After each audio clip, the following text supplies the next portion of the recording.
Hi, welcome back to Mike's Diabetes World. Today, I want to take a look at a couple of things. My current rate is 8.3. I dropped down, and last night it was perfect. So, we'll see how I go.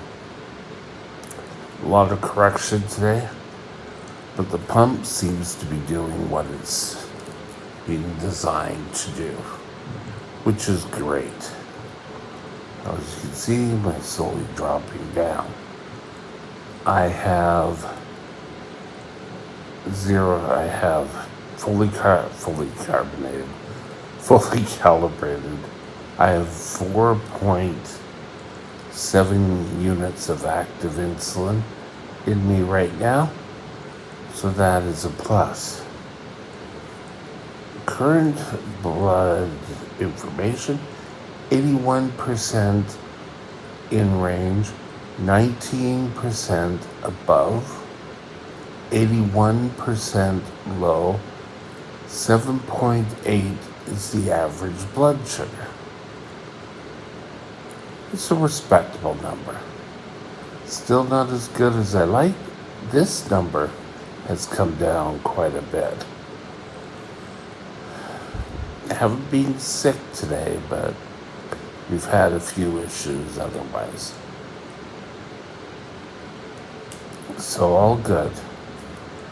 Today I want to talk to you about two sort of standards and how they best describe your diabetes treatment. First of all, hemoglobin A1c versus, in this corner, we have TIR, time in range. We'll be right back.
This channel is provided for informational purposes only. Contact your physician for any diagnostic or treatment plan. Okay, as I said in the intro, hemoglobin A1c and time in range are two measures used by the medical community. TIR represents the more modern way of looking at things. Time in range differs from hemoglobin A1c. Let's go over a few things. We'll start with hemoglobin A1c. This has been around since the early 80s. I can remember getting this test done. Never really knew what it meant, but I can remember getting this test done. This test would show what your average sugar was over the previous 3 months. If this is the red blood cell, your red blood cell lives for 3 months. This is a sugar molecule. It can attach to the red blood cells. As they die off, new ones are produced. That is why you get a different reading. The more sugar gets attached to it, the higher the blood sugar is. Great. And because it's every 3 months, that is why they suggest that you get your blood tested every 3 months. Well, hemoglobin A1c is just the average. It doesn't tell the whole story. There was time I was up, I was down, I was doing this all the time. And my hemoglobin A1c came out at 6.2, 6.4. All because it's an average. It doesn't do anything more, but that was all they had. And for years, hemoglobin A1c was it. It was touted as the report card. Excuse me for a second. There we go. Oh, that's a little bit better. So, interesting. Time and range. Ever since the advent of CGMs, we're able to get blood sugars every 5 minutes. So it has a whole lot of information. And they're able to break it down into percents. And you can take a look at it at 3 months, you can take a look at it 1 day, and you can see how well control is.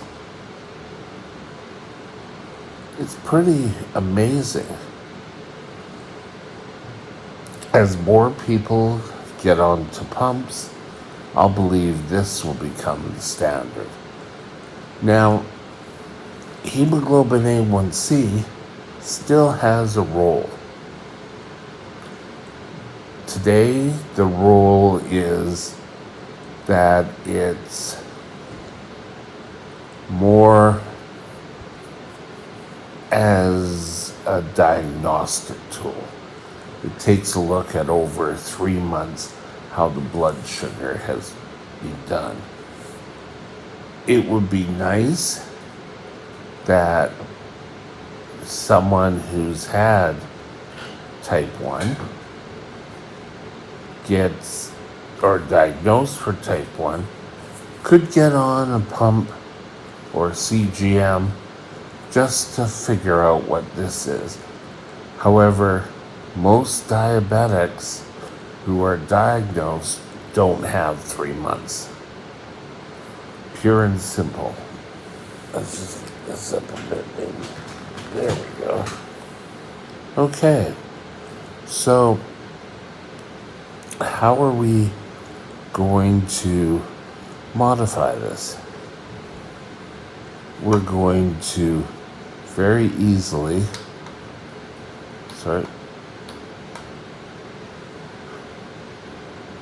this light is just bothering me. Excuse me for a second. Sorry, the light's glare was bothering me. Now, we know that can't happen because if you think someone has type 1 diabetes, you can't sort of hook them up to CGM to go for 3 months to see how they're doing. In fact, I know the results would come back high anyway, but that case, hemoglobin A1c is the better option. Pretty much as soon as someone starts a pump, whether you're on the Medtronic, you're on Omnipod, or T-Slim with Dexcom, you're all going to be able to have these amounts. It may not look laid out like this, but time in range is becoming more and more acceptable. So, what do we do with this information? Well, to get the information, as I said earlier, you have to go to the lab, you have to get your blood drawn, and you have to do this every 3 months. Problem is, a lot of people don't want to do this, don't want to find out. So people, because of busy lives, don't get out to do it. Time and range, they pretty well always check their blood sugars, and now they can have the results on their phone. Here, I can't modify the length. I can't go for, let's say, 3 months and see how long it is on here. But on the program that comes with your pump for Medtronic, it's CareLink. Not sure what Dexcom has. But you'll be able to get numbers. Now, I know a lot of people go with Dexcom. That's where you see the advertising. I did the test for Dexcom, but I went with the CGM that went with Medtronic because I liked everything all together as compact as possible. So, which is better? It's hard to say. If you're on syringe and insulin, you would probably not have a choice. You can just get a separate CGM, but people don't normally do that. If you're on a shot, they're going to be getting your hemoglobin A1c. That's the way it is. If you're on the pump or a CGM, they can do time and range. Now, CGMs are expensive. Well, first of all, the pump is expensive. I believe they're inching closer to $10,000. But we'll have to wait and see. Time in range is something easy. It's easy to understand. Hemoglobin A1c isn't as easy to understand. You have to do You have to do a calculation to find out whether you're going to so you can get the amount of your glucose in your blood. Anything below 7 is considered to be you're pretty good. Anything above 7 is there needs to be tweaks to your diabetic regime. As far as time and range, you can take notice and see what your blood sugar is doing throughout the day pretty quick and can make educated guesses on how to care for yourself. Now, I've talked a bit before about standards and gold standards. This is a gold standard. Now, if you're still going and doing your blood test every 3 months and you're still on syringes, awesome. I'm not here to shame anyone and say, you've got to be on a pump right away. The other big factor is cost. Pumps are expensive. CGM is something more expensive. In BC, where I live, we're lucky enough that the pumps are covered. The sensors are completely different. Your doctor has to write a special authority to get approval. I'm not sure how well the approvals work in the States, but every day we seem to be inching closer to getting the numbers that we need for better care. It's kind of like, So on my money, since I have a pump, I'm sticking with time and range.